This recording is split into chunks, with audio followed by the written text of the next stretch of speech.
Bonjour à tous, j'espère que vous allez bien, ici Dino Raptor pour cette nouvelle vidéo. En attendant que ma vidéo sur Pokémon se mette en ligne, je vous fais cette petite vidéo réaction à la liste de Didier Deschamps pour les 4 matchs de l'équipe de France. Il y aura donc France-Danemark, Croatie-France, Autriche-France et France-Croatie. Pour les 4 matchs de poule de la Ligue des Nations 2022. Et on va démarrer avec les gardiens de but. On va pas prendre de gants, on va démarrer tout de suite. Les gardiens sont Alphonse Areola, Mike Maignan et Hugo Lloris. Alors déjà, je vous vois venir les gens. Pourquoi il n'a pas pris Alban Lafont, pourquoi il n'a pas pris tel ou tel joueur.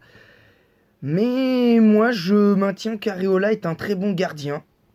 Et je précise que la dernière fois que je l'ai vu jouer en équipe de France, bon, c'était aussi en Ligue des Nations, c'était le fameux 0-0 face aux Allemands. Il avait d'ailleurs même fait un très bon match. Il avait fait un excellent match. Alphonse Areola. Donc pour moi, le choix est en partie logique, même si c'est pas lui que j'aurais pris effectivement. Mais Alphonse Areola était un choix important, un choix à faire. Ensuite, Mike Maignan, logique au vu de la situation qu'il a avec le Milan AC, donc pas grand chose à dire. Ce qui aurait pu être logique, ça aurait été de prendre Giroud qui fait une bonne saison avec le Milan AC, mais bon, après voilà. Hugo Lloris, pourquoi c'est logique? Parce que moi je trouve que les matchs qu'il fait en équipe de France sont de mieux en mieux, concrètement. Et je trouve que c'est logique au vu de la fin de saison de Tottenham, parce que si Tottenham est sur le point d'aller en Ligue des Champions aujourd'hui, ben c'est grâce à... pour moi, c'est grâce à... C'est grâce à Lloris, clairement. Dans les défenseurs, je vais être très rapide, parce que pour moi, il y a deux joueurs que j'aurais pas pris dedans, concrètement. Alors, mais avant de le dire, les défenseurs, Lucas Digne, Jonathan Klaus, Lucas Hernandez, Théo Hernandez, Presnel Kipembe, Jules Koundé, William Saliba, Raphaël Varane et Benjamin Pavard. En fait, il y en a trois que j'aurais pas pris. Kipembe, Jules Koundé et Benjamin Pavard. Parce que, bon, le reste, je vais pas vraiment commenter, parce que Lucas et Théo Hernandez sont pour moi indispensables à l'équipe de France. Lucas Digne l'est aussi, parce que je trouve que au début je le trouvais pas bon du tout. Et puis finalement, les derniers matchs qu'il a fait, visiblement la concurrence qu'il a en équipe de France, Lucas Digne lui fait énormément de bien. Et dans l'équipe et dans le club dans lequel il joue actuellement, ça a l'air de lui faire du bien aussi. Jonathan Klaus, c'est logique et j'espère qu'il sera à la Coupe du Monde. J'aurais pas pris Presnel Kipembe, même s'il fait des très bons matchs en équipe de France. Je trouve qu'au PSG, c'est pas ça. En fait, au PSG, c'est pas ça et c'est dommage. Jules Koundé, il est un peu mieux avec Séville, mais je l'aurais pas pris quand même, parce que je trouve que son rôle de défenseur central doit être remis entre guillemets latéral, doit être remis en question, parce qu'à un moment donné, il faut dire les choses comme elles sont. Je trouve Jules Koundé en tant que latéral pas bon. Quand on a joué la dernière fois avec une défense à 3, Jules Koundé en piston, c'est pas bon non plus. Pour moi, il est meilleur en défense centrale. Après, à voir s'il peut progresser à ce poste. William Saliba, pour moi, c'est logique. Simplement parce qu'il a été élu meilleur espoir de Ligue 1. Et pour moi, c'est logique parce qu'il est jeune. C'est encore un jeune joueur, donc il a les qualités pour ça. Ensuite, Raphaël Varane, moi je le prendrais quand même, parce que Raphaël Varane, pour moi, il mérite la confiance en équipe de France, parce qu'il y a eu un match où je l'ai vu un petit peu se planter complètement, c'est face à la Suisse à l'Euro, mais sinon, dans les faits, pour moi, il a rarement raté un match, Varane. Benjamin Pavard, je l'aurais pas pris parce que moi je trouve qu'au Bayern il est pas bon, il est pas bon au Bayern d'ailleurs, apparemment il est quasiment sur le départ, d'après ce que je sais. Après est-ce que c'est vrai ou pas, j'en sais rien. Euh, Moi je le prends pas parce que en tant que latéral droit il est pas mauvais hein, mais en piston c'est une catastrophe, il apporte rien, donc clairement dommage. Alors au niveau des milieux de terrain, tous les noms que je vais vous citer sont logiques pour moi. Guendouzi, parce qu'il fait une bonne saison avec l'OM. N'Golo Kanté, parce que malgré le fait que Chelsea était bien parti en début de saison, N'Golo Kanté, pour moi, ça s'impose, il est indispensable.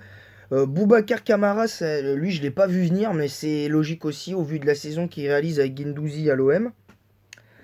Adrien Rabiot, c'est logique aussi, même si je l'aurais pas forcément pris, dans le sens où la saison avec la Juve, elle est quand même compliquée, mais bon, voilà. Et Aurélien Tchouameni, euh,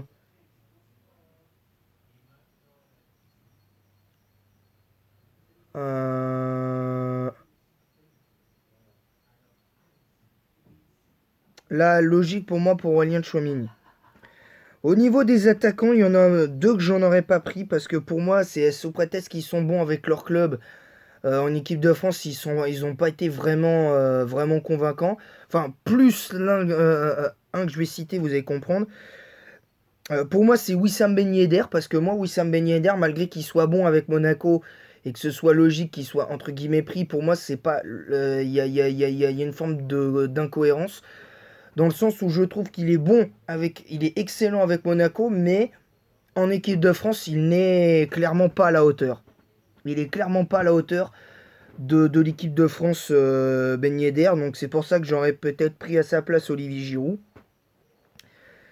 Karim Benzema, logique, parce que j'ai plus rien à dire sur lui, tellement avec le Real, il est bluffant, et en équipe de France, enfin, il fait la même chose, donc moi c'est tout ce que je lui demande. Kingsley Coman, logique, même si bon, il a vécu une saison compliquée avec les blessures et tout. J'aurais pas pris Moussa Diaby parce que pour moi, avec son club, il est pas, il est à la hauteur avec son club, mais en équipe de France, non. Antoine Griezmann, je l'aurais pas forcément pris non plus, mais le problème c'est qu'au poste de numéro 10, tu mets qui?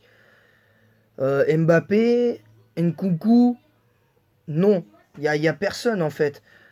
Voilà, donc c'est pas vraiment le dommage. Tu peux mettre éventuellement celui que je vais citer maintenant, Mbappé, Mbappé, pour moi, il est plus enclin à jouer en pointe. Alors, à deux attaquants, dans un système avec deux attaquants, dans notre défense à 3 avec Benzema. Mais voilà, mais sinon, non. Christopher Nkunku va vite et tout, mais pour moi, les deux matchs que j'ai vus de lui en équipe de France, pour moi, il ne m'a absolument pas convaincu. Alors tu vas me dire, on peut pas juger au bout de tu vas pas juger le gars au bout de deux matchs. Et vous auriez raison. Mais moi, je suis désolé, au vu de ce qu'il est capable de faire avec Leipzig et ce qu'il aurait dû montrer en équipe de France, c'est ce qu'il fait avec Leipzig. Malheureusement, il l'a pas fait et c'est dommage. Donc voilà. Mais sinon, dans l'ensemble, c'est une liste qui est cohérente, même s'il y a des noms il y a des noms que j'aurais pas pris. Dans les gardiens, j'aurais pas forcément pris Areola. Dans les défenseurs, j'aurais pas pris Kipembe, Koundé et Pavard. Au milieu de terrain, j'aurais pas pris Rabiot. En attaque, j'aurais pas pris Ben Yedder, Diaby et Nkunku. Parce que moi, j'aurais très certainement repris Fekir, parce que je trouve qu'il fait une très bonne saison avec le Betis. J'aurais pris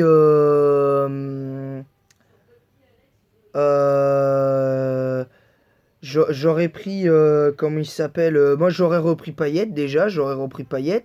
S'il avait pas été blessé, j'aurais repris Payet. Donc et avec Giroud, donc voilà, donc je pense qu'il y a quand même des gens qui peuvent comprendre ça, mais voilà, après chacun son avis évidemment. Donc voilà, donc cette réaction est terminée. Moi personnellement, logique. Et en attendant, ben, j'espère que cette vidéo vous aura plu. En attendant la prochaine, je vous dis à bientôt.